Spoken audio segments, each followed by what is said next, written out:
Assalamu alaikum 3 class, good morning. How are you? I hope you all are fine. Let's start our today's work. Open your English workbook. Open your English workbook and your page number is 6. Your topic is unit number 2, asking permission. Asking permission में हमने ये चीज़ पढ़ी थी कि हमने जब भी किसी से कोई चीज़ लेनी है तो हमने उसकी परमिशन लेकर फिर उसकी चीज़ लेनी है। इसमें हमने पढ़ा था कि बाला जो था वो उसके ब्रिंजल जो थे वो चोरी करता था, तो उसकी एंड पे उसको punish milli.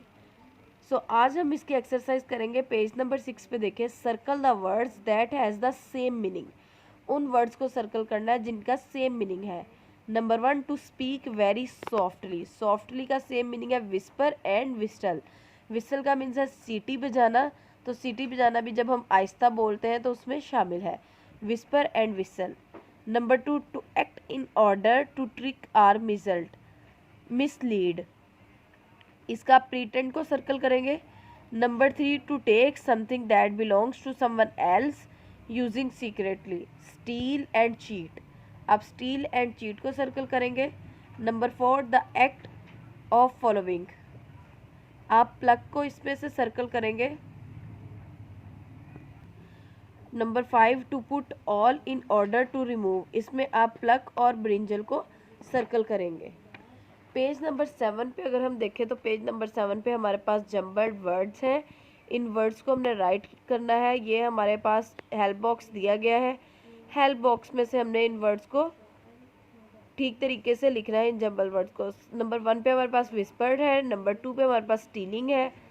Number 3 is husband. Number 4 is field.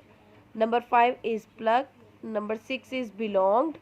Number 7 is ground. Number 8 is again. Number 9 is pretending. Number 10 is stall.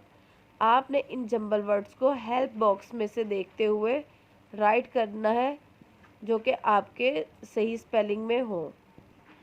And पे हमारे पास है, can you circle the character traits of Bala. क्या आप बता सकते हैं कि बाला का करेक्टर क्या था। यहाँ पे आपको कुछ वर्ड्स दिए गए हैं, इनमें से आपने देखना है कि बाला का करैक्टर क्या है। आपको पता है कि आपने जब स्टोरी पढ़ी तो स्टोरी में बाला का करैक्टर क्या था। बाला बिना परमिशन के खेत में से ब्रिंजल चोरी करता था। तो चोरी करने वाले को हम friendly, polite, loving and sweet तो नहीं कह सकते ना, क्योंकि वो उस खेत का जो ऑनर था बूटा, उससे पूछे बिना ब्रिंजल लेके जाता था, और एक दफ़ा नहीं, 2 दफ़ा नहीं, वो डेली ऐसा करता था। उसके करेक्टर ट्रेट्स में हम क्लेवर राइट कर सकते हैं, डिसऑनेस्ट राइट कर सकते हैं, बैड राइट कर सकते हैं, अनफ्रेंडली राइट कर सकते हैं। आपने इन सब वर्ड्स को सर्कल करना है। हेटफुल को आप सर्कल कर सकते हैं बिकॉज वो एक चोर था। ये आपने करने हैं इंग्लिश के पेज नंबर 6 और 7। I hope you all are understand. अल्लाह हाफिज़ स्टूडेंट्स।